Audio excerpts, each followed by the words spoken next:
can't believe a fucking sorority moved next door. I can't even talk to those girls. Nah, fam. What? Nah, bro. Nah, dude. Maybe it's not that bad. Girls are usually quiet. They don't really take hard drugs, and they're much smarter.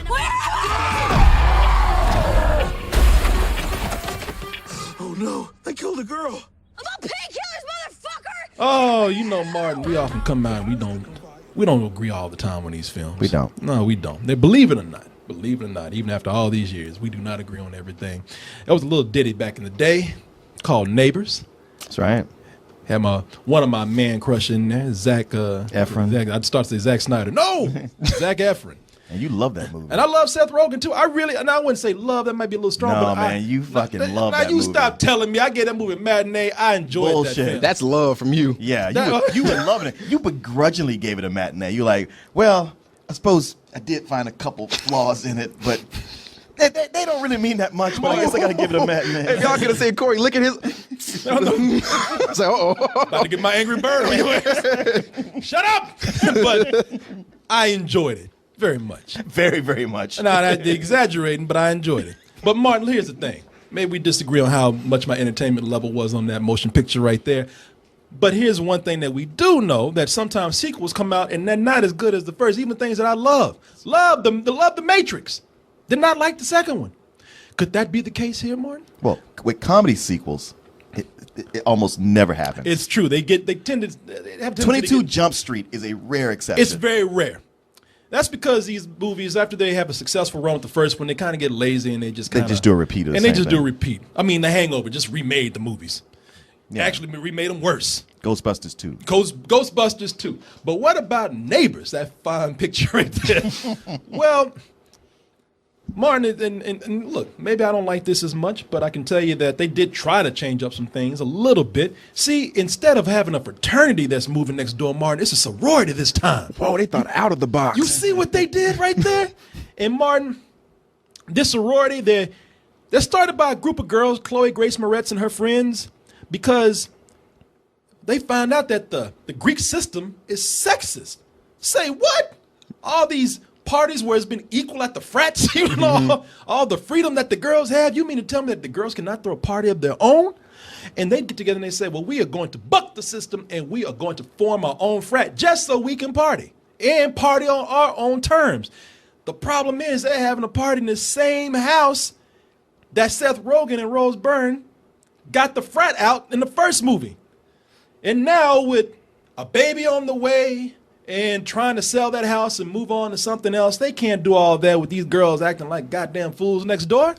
How are they going to get through here? Well, they get some unexpected help from Teddy, played by Zac Efron, who at first is with the girls until the girls say, "Nah, you need to get your old creepy ass away. You need to get your old 25-year-old creepy ass away from us." That's when he says, "I can help you guys with experience." I'm switching sides. I'm switching sides. Now, the thing with this movie right here is that, Martin, I like Seth Rogen. Because with Seth Rogen, I feel like Seth Rogen's comedies, I feel like his comedies, that they feel natural, man. You know, in his movies, everybody feels like they're natural. Everybody feels relaxed with this comedy, mainly because, you know, they probably were smoking weed before they started rolling. Yeah. But so what? You know, everybody is in there having a good time. And what I like about it is that if you watch like an Adam Sandler movie, Adam Sandler and his crew, they got their shtick. Somebody always has a goofy costume on, or somebody's accent. Somebody's got some weird accent. You know, or somebody has a phrase they keep repeating over and over again. Playing the ethnicity they are not. Yes, there's that. Some kind of odd affliction. Everybody else is weird, but Adam Sandler's always the cool one. But with Seth Rogen, in his movies, you know, everybody seems to just kind of be down with this environment that they've created. It's a very, very good working environment that they've created on the set. They just bring in a bag of weed and a camera, and then they start going.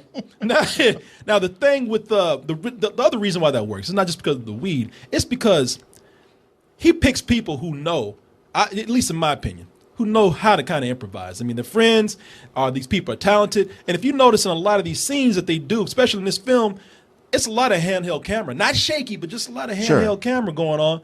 And he can let the cameraman just hold the camera, sit back, and let these actors do what they do because he's confident that these people are really that they can improvise well when the shot is going. And you'll see that in the scene right here where Teddy gets. You see the old cast from the fraternity where everybody's moved on.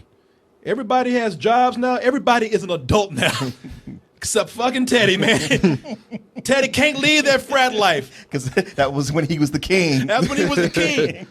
Now Teddy's working retail while he has to look at all his friends move on. And it's kind of embarrassing. Yeah, so I've been designing Outback steakhouses. Congrats. Got lots of Outbacks. But dude, tell me what's going on with your app? Changing the world? I meant to tell you, I enjoyed your TED Talk. Oh, thank you so much. Thanks for watching. You're so successful. Well, I mean, I'm still a cop, which is not that bad. Not that bad. I mean, it's a lot of rules now. We got to wear body cameras and all of that. I don't know why they gave me one. It's not like I'm going to shoot myself. But hey, I figured. I just thought that was a funny line. I wish I knew that brother's name, too, because he's been in a couple of movies I've seen him in. He's funny. Look, if you can't beat him, join him. What are you up to, man? How you doing? Oh, yeah, that's what Works. He eliminated the shirtless models, so now I have to walk around in this monkey suit. Looks like a really soft sweater. Yeah, you know what else, too? I'm the oldest person there now by like 6 years. I had to cover for my boss, Mason, because he had to go to his prom. When did everyone in retail get so young?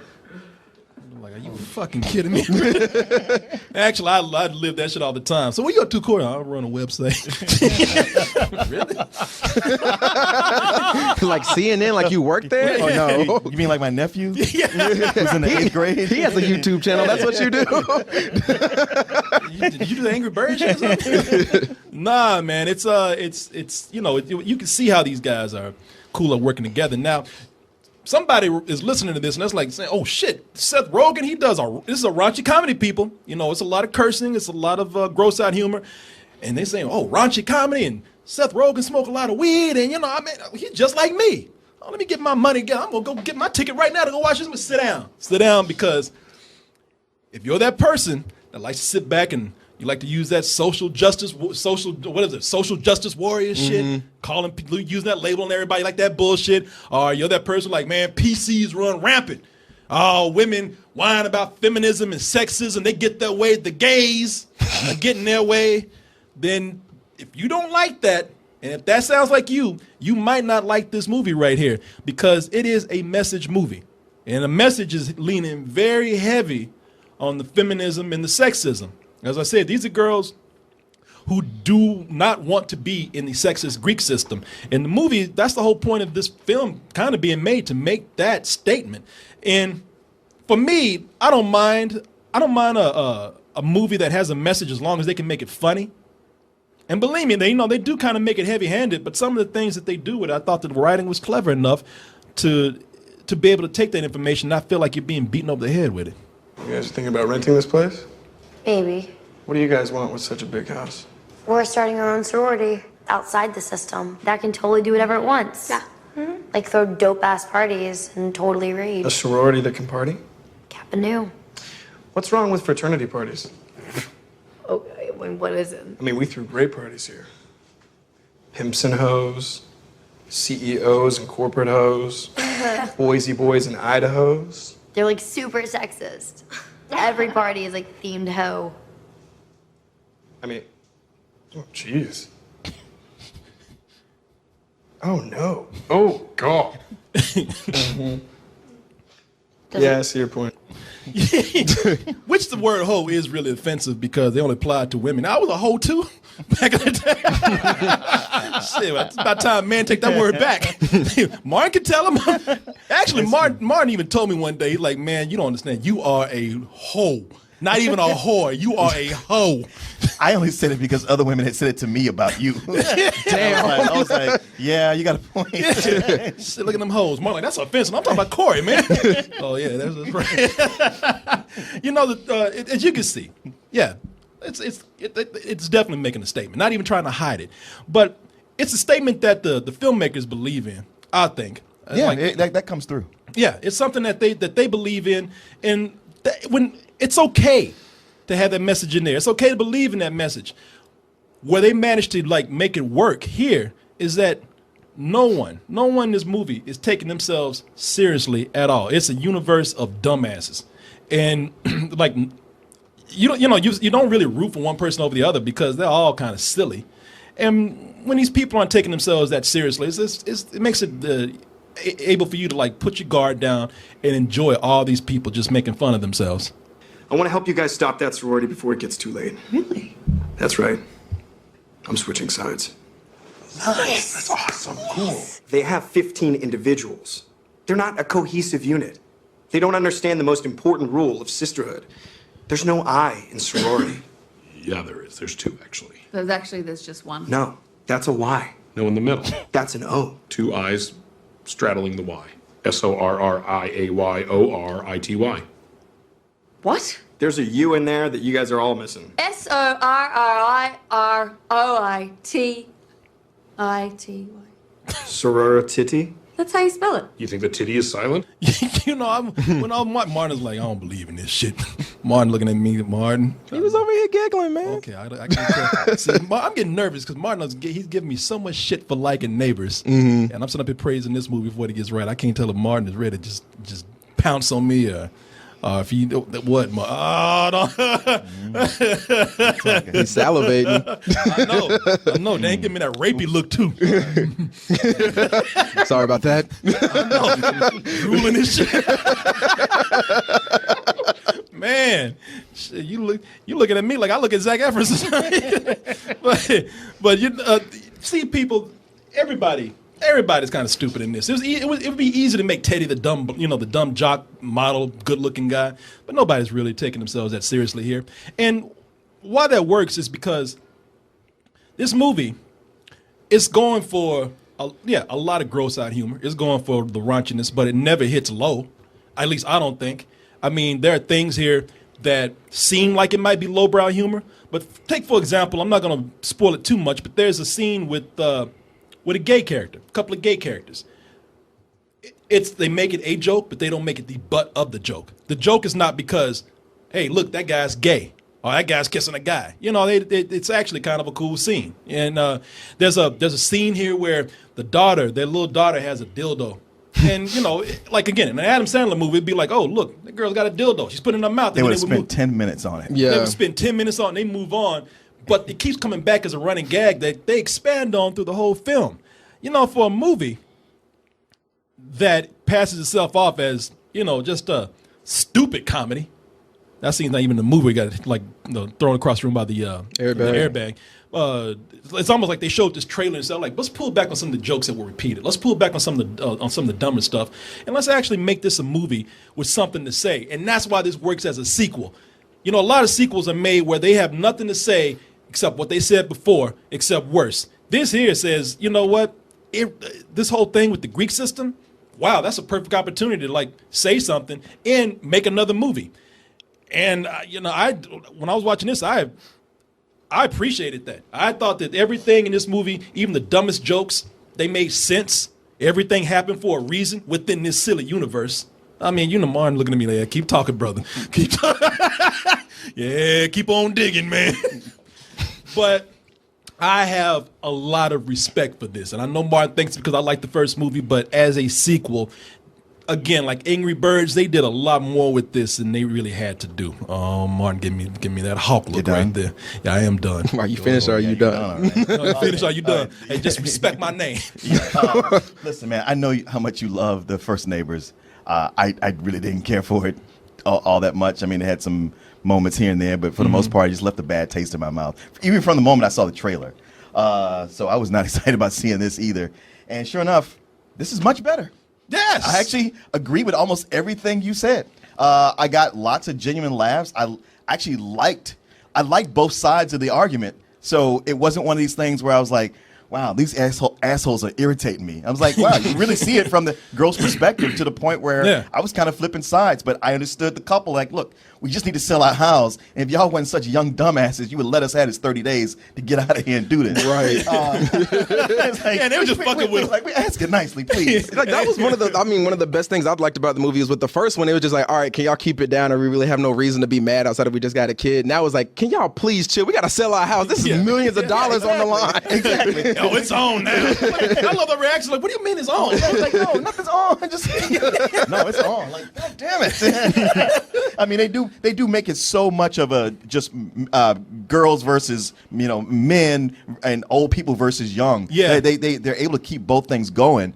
I got lots of genuine laughs. I mean, look, the movie's not perfect. There's plenty of jokes that fall flat or kind of crudely, like, oh, you could have done better. But there's so many more that do work. And actually, one of the funniest things about this movie is that Ray does not think he looks like Dave Franco. I was watching this the whole time. I'm like, that is Ray. Oh my God! I was looking at this. I'm like, fucking Ray, man. Hey, we got a little Mexican here that works for us. A little Mexican compared to the big Mexican. I had to make that distinguishment right there. Compared to the big Mexican right there. But yeah, he looks just like Dave Franco. We tell him that. He even sounds like Dave Franco. He's like, I don't see it. Man, I don't really see it. You even sound like that him. That first frame that came up, I'm like, that's Ray. I was looking for him in the theater. I'm like, he's got to be here. He's on the screen. So if Ray is single now, so if any of you girls out there with a fucking imitation Dave Franco. What? Oh yeah. Oh, newsflash. We stopped her phone is blowing up.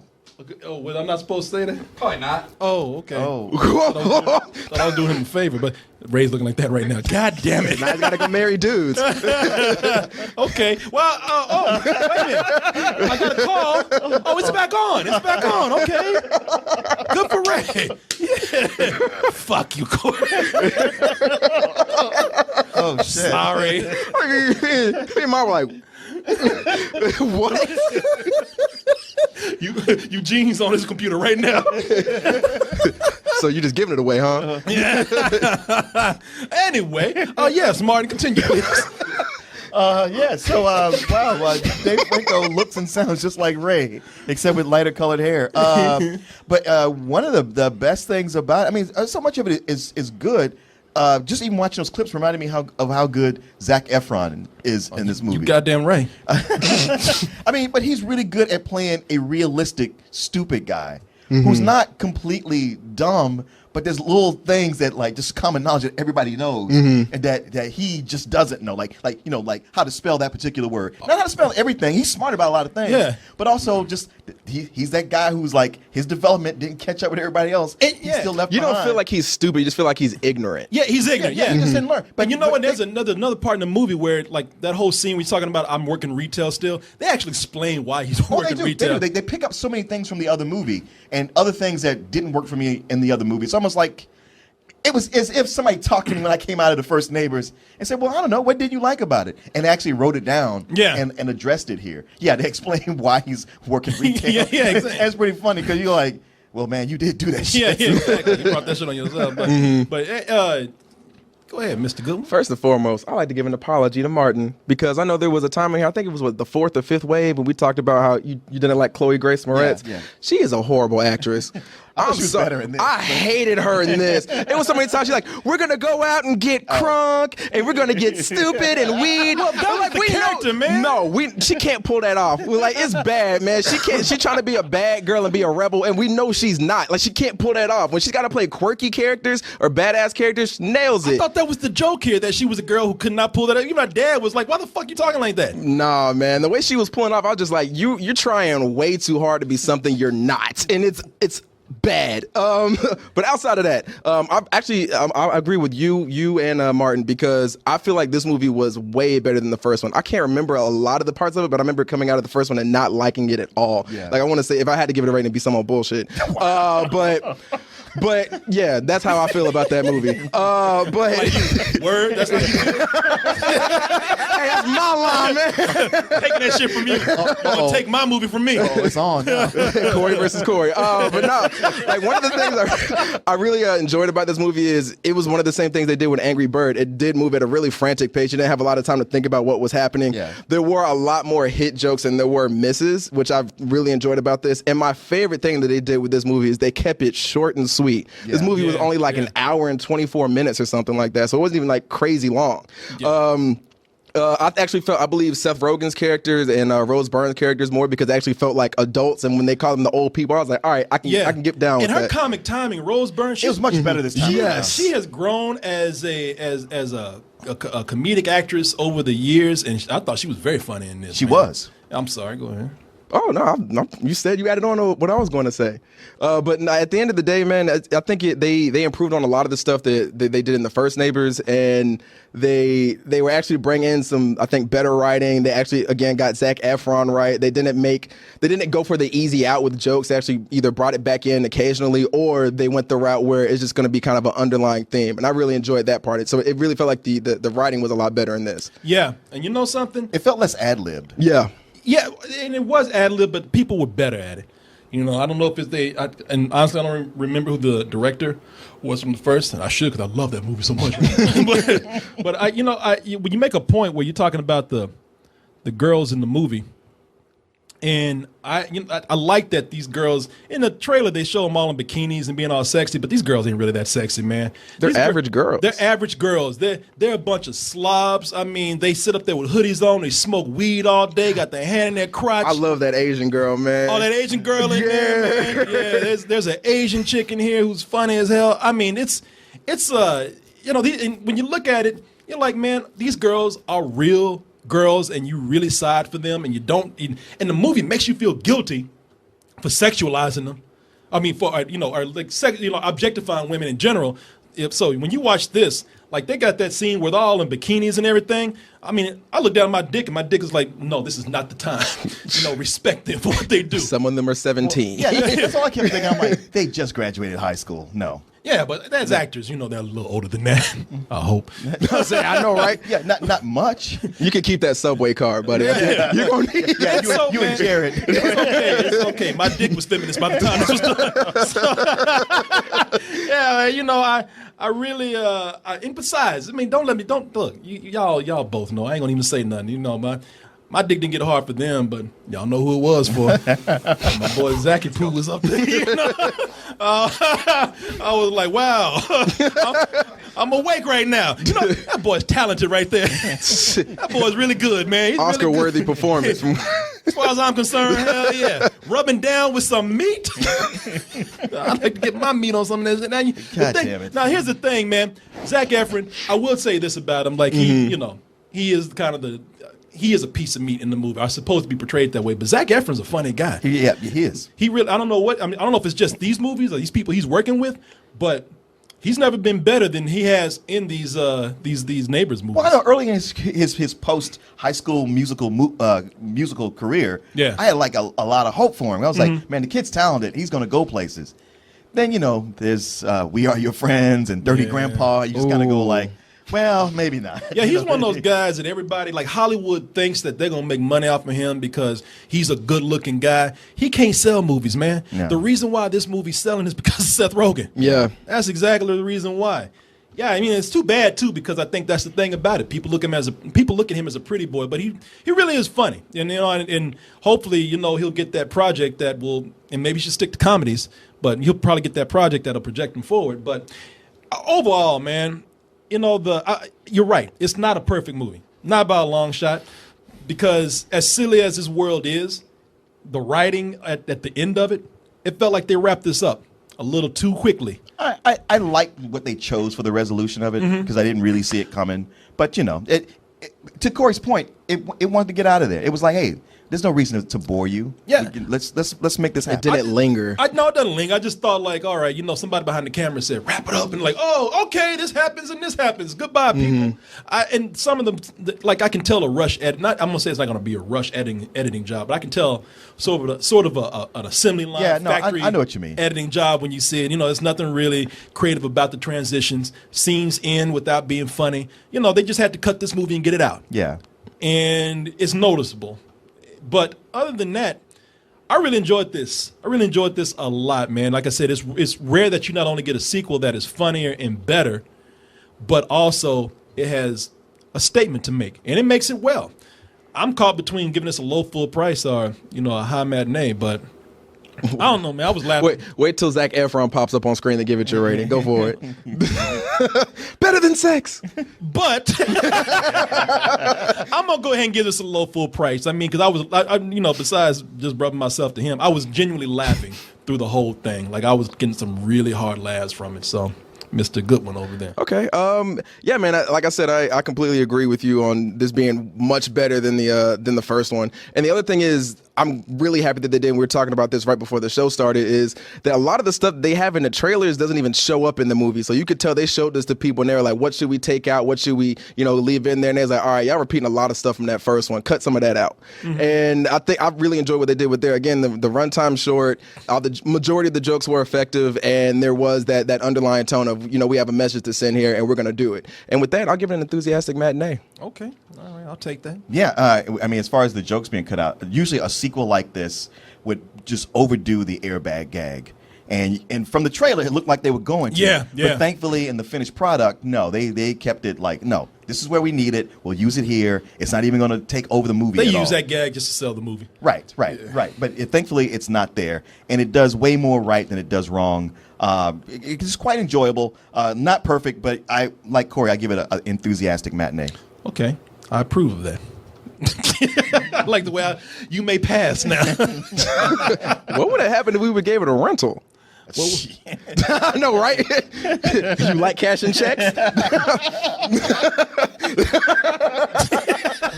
any moment and see their 20 psychopathic teenagers next door. We need somebody who can relate to stupid young people. Let's shut this shit down. That's right. I'm switching sides. Nice. That's awesome.